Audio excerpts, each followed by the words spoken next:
Arjuna ബാച്ചിലെ time of വർക്കിൻ്റെ ക്ലാസ്സിൽ ചെയ്തൊരു ക്വസ്റ്റ്യനാണ്. അപ്പോൾ അതിനകത്ത് കുറച്ച് ക്ലാരിഫിക്കേഷൻ വേണ്ടതായിട്ടുണ്ടായിരുന്നു. അപ്പോൾ അതുകൊണ്ടാണ് സെപ്പറേറ്റ് ആയിട്ടൊരു വീഡിയോ ആയിട്ട് ചെയ്യുന്നത്. അപ്പോൾ നമ്മുടെ ആൻസർ 21 ജൂലൈ തന്നെയായിരുന്നു. ആൻസർ കറക്റ്റാണ്, പക്ഷേ കുറച്ചുകൂടെ എക്സ്പ്ലെയിൻ ചെയ്യാനുണ്ടായിരുന്നു. അതൊരു ഷോർട്ട് വീഡിയോ ആയിട്ട് ചെയ്യാം. ഇപ്പോൾ എയും ബിയും ഈക്വലി എഫിഷ്യൻ്റ് ആണ്. അതിൻ്റെ ആ ഒരു ലിങ്ക് ഞാൻ കൊടുത്തേക്കാം ക്ലാസ്സിൻ്റെ. Individually complete piece of work in 36 days. രണ്ടുപേരും 36 ദിവസം കൊണ്ട് ചെയ്യുമെന്നാണ് പറയുന്നത്. അപ്പോൾ 1:1 ആണ് എഫിഷ്യൻസി എന്ന് എടുത്താൽ രണ്ടുപേരും ഒന്ന് വെച്ച് 36 ദിവസം ചെയ്യാനുള്ള 36 യൂണിറ്റ് വർക്കാണ് നമുക്ക് ടോട്ടൽ ഉള്ളത്. If none takes any holiday A and B started, അപ്പോൾ ഹോളിഡേ എടുക്കുന്നില്ലെങ്കിൽ ഇങ്ങനെ 36 ദിവസം കൊണ്ട് തീരും.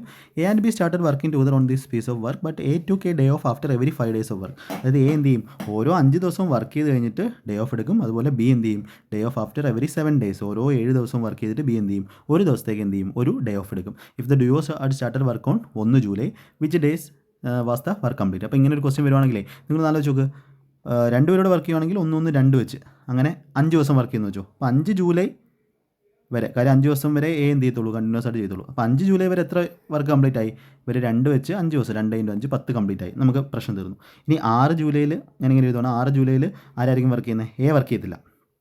6 ഇങ്ങനെ പോവാണ്, 6, 7, 8, 9, 10 എല്ലാം ജൂലൈ ആണ്. 11 July, 12 July, 13 July, 14 July, 15 July, yes complete ആയിട്ട് മനസ്സിലാക്കുക. 16, 17, 18, 19, 20, 21 അങ്ങനെ പൊയ്ക്കൊണ്ടിരിക്കും. അപ്പോൾ 6 ജൂലൈയിൽ അപ്പം എ ലീവ് എടുക്കുന്നത് എപ്പോഴാണ്, 6 ജൂലൈയിൽ ലീവ് എടുക്കും. അത് 5 ദിവസം വർക്ക് ചെയ്ത് കഴിഞ്ഞിട്ട് പിന്നെ 5 ദിവസം വർക്ക് ചെയ്യും. 1, 2, 3, 4, 5, പിന്നെ 12-ാം തീയതി ആയിരിക്കും ലീവ് എടുക്കുന്നത്.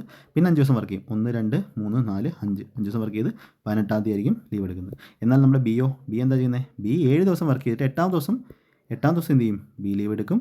പിന്നെ 7 ദിവസം വർക്ക് ചെയ്യും. 1, 2, 3, 4, 5, 5, 6, 7, 15 കഴിഞ്ഞിട്ട് 16-ൽ പിന്നെ ലീവ് എടുക്കും. 1, 2, 3, 4, 5, 6, 7, പിന്നെ 7 ദിവസം കഴിഞ്ഞ്, പിന്നെ 7 ദിവസം ഇല്ല നമുക്ക്, 7 ദിവസം ഉണ്ടെങ്കിൽ പിന്നെ 23-നാണ്. അപ്പോൾ ഇങ്ങനെയാണ് ലീവ് പോകുന്നത്. അതായത് ഈ സമയത്ത് ആരേ വർക്ക് ചെയ്തുള്ളൂ, ഒരാളെ വർക്ക് ചെയ്തുള്ളൂ. അപ്പോൾ ഇനി നോക്കാം, 6-ാം തീയതി എ വർക്ക് ലീവ് ചെയ്യും.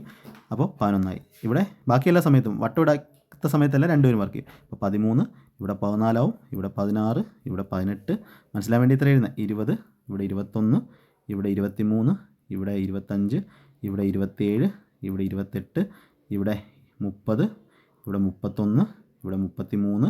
20-ാം തീയതി ആകുമ്പോൾ 35 യൂണിറ്റ് വർക്കേ കംപ്ലീറ്റ് ആകത്തുള്ളൂ. അപ്പോൾ 20-ാം തീയതി ആകുമ്പോൾ 35 യൂണിറ്റ് വർക്കേ കംപ്ലീറ്റ് ആവും. നമുക്ക് 36 യൂണിറ്റ് വർക്കാണ് എന്ത് ചെയ്യാനുള്ളത്, കംപ്ലീറ്റ് ചെയ്യാനുള്ളത്. അപ്പോൾ 21-ാമത്തെ ദിവസം എന്ത് ചെയ്യും, ബാക്കി 2 പേരൂടെ ചെയ്താൽ അടുത്ത 2 പേരൂടെ ചെയ്യുന്നത്. അപ്പോൾ 37 വർക്ക് കംപ്ലീറ്റ് ആവും. നമുക്കത് ആവശ്യമില്ല, കാര്യം 36 വർക്ക് കംപ്ലീറ്റ് ആവുന്ന ദിവസം എന്നാണ്, 21 ജൂലൈ ആണ്. അപ്പോൾ ഇതാണ് ഇതിൻ്റെ ഏറ്റവും കറക്റ്റായിട്ടുള്ള എക്സ്പ്ലനേഷൻ. കുറേ സ്ഥലത്ത് തെറ്റായിട്ടുള്ള എക്സ്പ്ലനേഷൻസ് ഒരുപാട് കാണുന്നുണ്ട്. അപ്പോൾ ഇതാണ്, ഇത്രയും ഒന്ന് ആലോചിച്ച് നോക്കണം. കുറച്ചുകൂടെ ഫാസ്റ്റ് ആക്കാൻ പറ്റുമെങ്കിൽ ചെയ്യാം. അപ്പം സമയം എടുക്കേണ്ട ക്വസ്റ്റ്യൻ കുറച്ച് സമയം എടുത്ത് ആലോചന ചെയ്യുക. മാക്സിമം സമയം കുറച്ച് എഴുതാൻ നോക്കുക. ഓക്കെ.